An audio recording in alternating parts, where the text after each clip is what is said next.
If you have outdoor plans today, if you're trying to get out there, maybe play some soccer, it's going to be hot again. This is the view from our Covington Cellars camera in high. Beautiful start to the day, but again, we are going to be tracking that heat. The lows this morning out the door in the mid 70s in Austin at 76. We are seeing some low 70s in the hill country, so that feels a little bit better out there.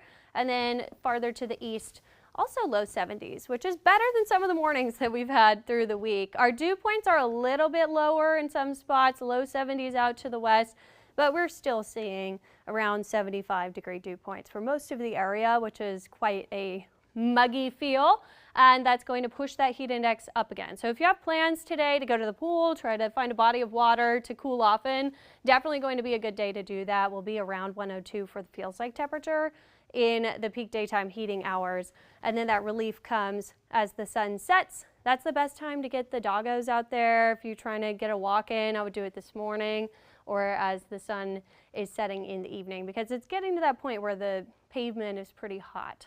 Our clouds and radar showing mostly clearing skies through the late morning. We could see a couple of little clouds popping up in the afternoon, a stray shower or two possible, but the bigger rain threat is going to fire up Sunday. It starts off mostly dry, but as we get daytime heating, you're going to start to see more widespread shower activity, and then we have to watch for some pockets of heavy rainfall. And the problem with these in the late afternoon, early evening, is there's not a lot of motion. They'll be slow moving, and that could dump some pretty heavy pockets of rain.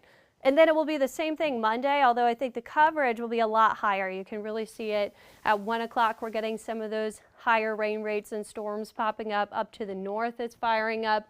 And this is along a cold front, so we'll have a better chance of seeing widespread heavy rain on Monday due to that front coming into the area. So watching for the flood threat. The Weather Prediction Center has put out a level 1 out of 4 risk for Sunday and Monday. Tuesday looks a little bit drier for us. We're not going to have as many issues because the front will have swung through, so that will help.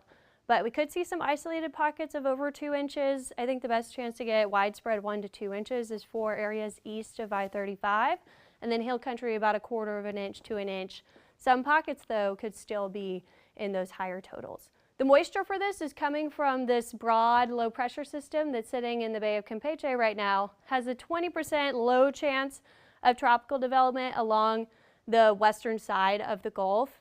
The moisture actually moves inland. That's what we see moving up to us to bring all that heavy rain through the start of the week, but then it might try to redevelop as that front sits over the Gulf Coast. So that's something to watch in the long range. It could actually increase our rain chances again after the front passes, and we see a little bit of a drier day on Wednesday. Thursday and Fridays when that moisture could resurface. So we will watch for that at the end of the week as well, but right now we're focused in on Sunday and Monday for that flooding threat, and then we'll see the front dropping temperatures down a little bit. Tuesday will be mid 80s, and then we'll be a little bit hotter through the rest of the week.